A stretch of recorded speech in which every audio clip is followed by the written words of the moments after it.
नमस्कार, मैं Sumant. Welcome to Kalpavriksh IAS. ये है day 23 UPSC prelims daily MCQ series का जो टेलीग्राम है और जो प्लेलिस्ट है पूरी, उसका लिंक मैंने डिस्क्रिप्शन में दे दिया है। उस प्लेलिस्ट में आपको डे 1 से लेकर के अभी तक के जो सारे वीडियोज़ हैं वो मिल जाएंगे। सारे वीडियो 7 से 8 मिनट के हैं और जहाँ पर हमने 5 क्वेश्चन डिस्कस किया है रोज़। 5 टॉपिक हम लोग रोज़ कवर करते हैं।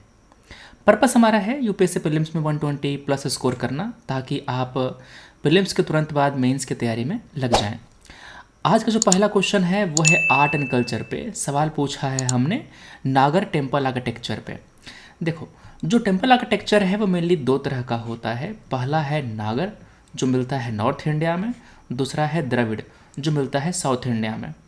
और ऐसा टेम्पल आर्किटेक्चर जहाँ पे नागर और द्रविड़ दोनों के फीचर मिलते हैं उसको हम लोग वैसार स्टाइल कहते हैं। तो सवाल पूछ रहा है कि इनमें से कौन से फीचर नागर के हैं। Entire temple is build on stone platform with steps leading to it. होता क्या है, एक चबूतरा बना हुआ होता है, इस पे मंदिर बना हुआ होता है और इस मंदिर तक जाने के लिए यहाँ पर सीढ़ियाँ होती हैं। ठीक है, तो पहला फीचर है नागर टेम्पल आर्किटेक्चर का। दूसरा, entry to temple is led through huge and elaborate gateway. ये जो बड़े बड़े एलेबोरेट गेटवेज हैं ना, ये मेन फीचर है द्रविड़ का। ठीक है, तो आपने दूसरा इलिमिनेट कर दिया। जो गर्भगृह होता है वो सबसे ऊंचे टावर के नीचे होता है। फॉर एग्जाम्पल देखो, इस मंदिर में 3 टावर हैं, 1, 2 और 3। जो गर्भगृह होगा ना वो इस सबसे बड़े टावर के नीचे होगा। ठीक है, इसके ठीक नीचे आपका गर्भगृह होगा, जहाँ पर जो मेन डेटी है, जो मेन देवी देवताएं हैं वो वहाँ पर होते हैं, तो उनकी मूर्तियाँ वहाँ पर रखी होती है। तो 1 and 3 both are correct. C will be the correct answer. ठीक है, चलो अगला जो क्वेश्चन है वो हम देखते हैं। हाँ, यहाँ पे चीज़ देखना, जो नगरा टेम्पल है ना वो अपने शिखर के शेप के हिसाब से 3 सब डिवीजन से बटा हुआ होता है। पहला है रेखा प्रसाद, दूसरा है फमसाना, तीसरा है वल्लभी। सेकंड क्वेश्चन है, इनमें से कौन से जो जीव हैं वो प्लांट डिजीज को स्प्रेड करते हैं। Birds, dust blowing, rain, wind blowing. इनमें से चारों के चारों जो हैं वो प्लांट डिजीज़ का करियर का काम करते हैं।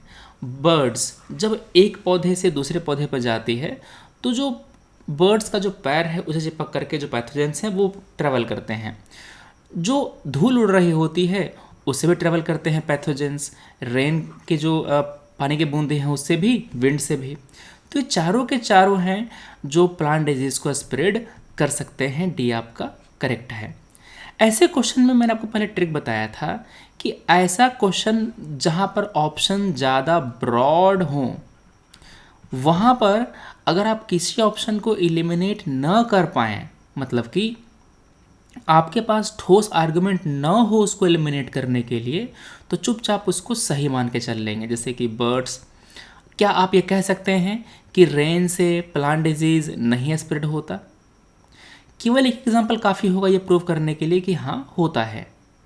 तो यहाँ पर चारों के चारों जो हैं वो सही आंसर है। आप यहाँ पर किसी को भी एलिमिनेट नहीं कर सकते। ठीक है, बर्ड्स के साथ साथ जो वाइल्ड एंड डोमेस्टिक एनिमल्स हैं वो भी, स्नेल्स भी, क्लियर है, ये सभी डिसिमेट कर सकते हैं डिजीज़ को। अगला सवाल है मथुरा आर्ट के बारे में। आपको जो स्कल्पचर है ना, स्कल्पचर के 3 स्कूल के बारे में पढ़ना है। एक तो है गांधार, दूसरा है मथुरा, तीसरा है सारनाथ। गांधार जो है ना उस पर भारतीय का भी और जो ग्रीको रोमन का जो इन्फ्लुएंस है दोनों है, तो उस पर फॉरेन इन्फ्लुएंस मिलता है। ठीक है, मथुरा जो है वो पूरी तरह से हमारे इंडिजीनियस है। जो गांधार है इसका फीचर है ग्रीको रोमन टाइप का। गांधार स्टाइल मिलता है भारत के नॉर्थ वेस्ट इलाके में। तो जो दोनों है ना 1 and 2 वो गांधार का फीचर है, न कि मथुरा का। मथुरा स्कूल ऑफ आर्ट में आपको वाइट स्पॉटेड सैंडस्टोन का यूज़ होता है, ये बात सही है। तो 3 आपका करेक्ट हो गया। ठीक है। जो गांधार स्कूल ऑफ आर्ट है वहाँ पर स्टोन और जो स्टूको है उसका यूज़ होता है। मथुरा पूरी तरह से इंडिजीनियस है, यूपी बिहार इन सब इलाकों में फैला हुआ है। और यहाँ पर जो ब्राह्मणिकल डेटीज़ हैं वो भी मिलते हैं। पहली बार ये मतलब इस आर्ट फॉर्म में क्रिस्टलाइज हुए थे। तो यहाँ पर जो थर्ड केवल सही है, सी आपका करेक्ट आंसर हो जाएगा। यहाँ पर आपको मैंने एक टेबल दिया है जहाँ पर गांधार, मथुरा और जो अमरावती है उसके बारे में डिस्कस किया है हमने कि जो तीनों का जो मेन फीचर है ना वो क्या है। ठीक है। तो जो तीनों का जो मेन फीचर है इसको देख लीजिएगा। जैसे कि जो गांधार आर्ट है यहाँ पर हाई इन्फ्लुएंस है हेलेंसिकी और जो ग्रीक फीचर है उनका। मथुरा इंडिजीनियस है, अमरावती इंडिजीनियस है। जो गांधार आर्ट है इसके पैट्रन थे कुषाण, मथुरा के भी कुषाण, और जो अमरावती आर्ट है इसके पैट्रन थे सातवाहन। जो थीम है गांधार आर्ट की उसमें मेनली बुद्धिस्ट इमेज मिलते हैं।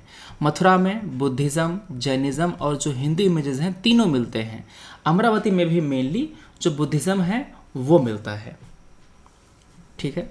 तो इसको थोड़ा सा वीडियो पॉज करके इसको पढ़ लेना, क्योंकि सवाल आता है जैसे कि 2020 का जो मेंस था वहाँ पर गांधार आर्ट के बारे में पूछ लिया था सवाल GS1 में।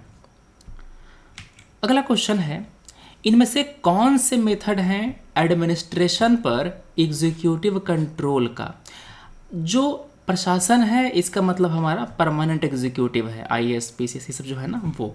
और एग्जीक्यूटिव कौन है, यहाँ पर बात हो रही है पॉलिटिकल जो लीडरशिप है उसकी।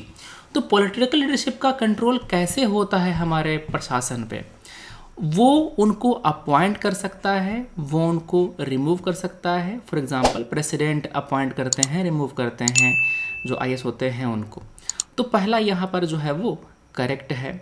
डेलीगेटेड लेजिस्लेशन, यहाँ पर क्या होता है कि आपका जो पार्लियामेंट है, जो लेजिस्लेचर है ना, वो एक मोटा सा लॉ बना देता है जहाँ पर ब्रॉड बातें लिखी होती हैं और जो प्रिसाइज बातें हैं, जो निटी-ग्रिटीज़ हैं, वो एग्जीक्यूटिव डिसाइड करता है।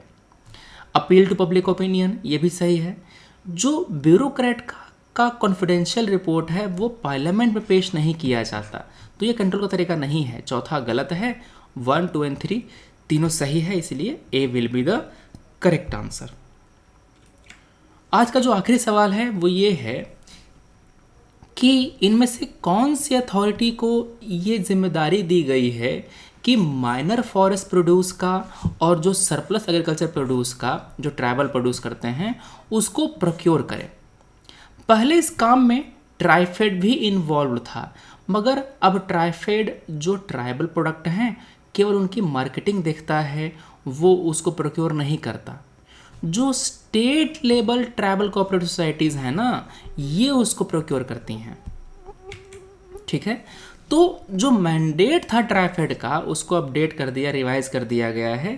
पहले वो बल्क प्रोक्योरमेंट करता था माइनर फॉरेस्ट प्रोड्यूस का, मगर अब वो केवल उनकी मार्केटिंग करता है। ये एक मार्केट डेवलपर की तरह काम करता है। जो प्रोक्योरमेंट है वो स्टेट लेवल की जो कोऑपरेटिव्स हैं ट्राइबल वाली वो करती हैं। तो आपका सी जो है वो करेक्ट आंसर है। तो ये थे हमारे आज के 5 सवाल। हम मिलते हैं कल अपने अगले वीडियो में। Thanks for watching, take care, Jai Hind.